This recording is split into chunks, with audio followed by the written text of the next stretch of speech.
முட்டி வலி அதிகமாக இருந்துச்சு. கை கால் தூக்க முடியாது, உடம்பு வலி அதிகமாக இருக்கும், ஒரு வீடு கூட்ட முடியாது, இடுப்பு வலி தாங்க முடியாது. அப்படி கஷ்டப்பட்டுக்கிட்டு இருந்தேன். அப்போ தான் என் ஃப்ரெண்டு சொன்னான், துரேந்தர் ஜாயிண்ட் பெயின் ஆயில் வாங்கி தேயிண்டு வாங்கி யூஸ் பண்ண ஆரம்பித்தேன்.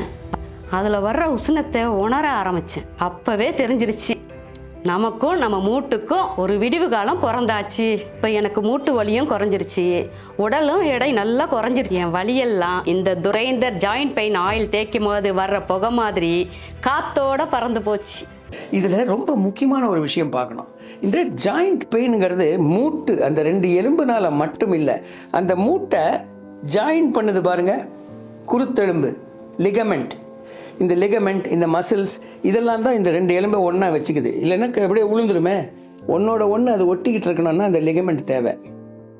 இப்போது என்ன நடக்குதுன்னா, துரந்தர் ஜாயிண்ட் பெயின் ஆயில் போடும் பொழுது அது உள்ளே போய் அந்த நானோ பார்ட்டிகல்ஸ் லிகமெண்ட் பக்கத்தில் போய் அதை உஷ்ணப்படுத்தி அதனால் இந்த திரவங்கள் உற்பத்தியாகி அது போய் இந்த 2 எலும்புக்கு நடுவில் இந்த 2 வீலர் 3 வீலர் 4 வீலர் எல்லாத்துலேயும் என்ஜின் பிஸ்டனுக்கு நடுவில் ஸ்மூத்தாக போகிறதுக்கு என்ஜின் ஆயில் இருக்கும்ல, அது மாதிரி இது 2ம் உள்ளே போய் உட்காந்துக்கிட்டு ஸ்மூத் பண்ணிடுது.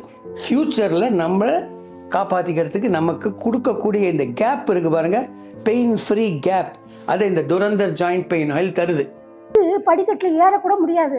அப்போ நினைப்பேன், அட கடவுளை, எனக்கு ஏன்டா இந்த கால் வலியை கொடுத்த, இந்த முட்டு வலியை கொடுத்த. இப்படி தான் ஒவ்வொரு தினமும் ஒவ்வொரு கோயிலுக்கு போயிட்டு வரும்போது மனசு நொந்து போய் வீட்டுக்கு வர பார்த்து என் பிள்ளை, சரி வாமா உன்னை நான் டாக்டர்கிட்ட கூட்டிட்டு போகிறேன் அப்படின்னு சொல்லி டாக்டர்கிட்ட கூட்டிட்டு போனேன்.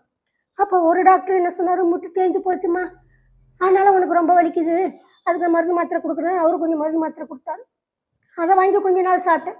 அப்பயும் எனக்கு வலி சரியாகல. எந்த டாக்டர்கிட்ட போனாலும் ஏதாவது ஒரு பேரை சொல்லி மருந்து மாத்திரை கொடுக்குறாங்க. ஆனால் எந்த மருந்து மாத்திரையும் எனக்கு கோல் வலியை முட்டி வலியை சரியாக்கிற பாடு இல்லையே, என்ன செய்யட்டும் அப்படின்னு நான் மனசு நொந்து வேதனைப்பட்டு நிற்கிற சமயத்தில் என் மருமகன் துரந்தர் ஜாயிண்ட் பெயின் ஆயில்னு சொல்லிட்டு ஒரு ஆயில் வாங்கிட்டு வந்து கொடுத்தாரு. நான் கூட அப்போ அந்த ஆயில் சரியாக தான் வாங்கி வந்து கொடுக்குறேன், நம்ம தேய்ச்சி தான் பார்ப்போமே அப்படின்னு சொல்லிட்டு வாங்கி கொஞ்சோண்டு எண்ணெய் கையில் ஊற்றி இப்படி காலில் தேய்ச்சேன். தேய்க்கும் போதே அதுலேருந்து ஒரு ஆவி கிளம்பிச்சு, ஒரு உடம்புக்குள்ளார ஒரு மாற்றம் தெரிஞ்சுது. அந்த மாற்றம் தினமும் தேய்க்க அந்த ஆவி போகிற மாதிரியே என் ஜாயிண்ட் பெயினும் நான் தான் முதலாள துள்ளி குதிச்சு நான் போகிறேன். அந்த ஆயில் கூடயே அக்குப்ரெஷர் செப்பல்னு சொல்லிட்டு வாங்கி வந்து கொடுத்தாரு.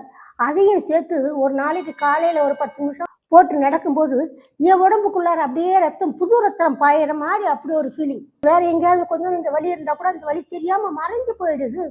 இன்னைக்கு இந்த அளவுக்கு முட்டு வலியும் கால் வீக்கமும் இல்லாமல் நான் ஆரோக்கிய ஒரு வாழ்வு வாழறேன்னா அதுக்கு இந்த துரந்தர் ஜாயிண்ட்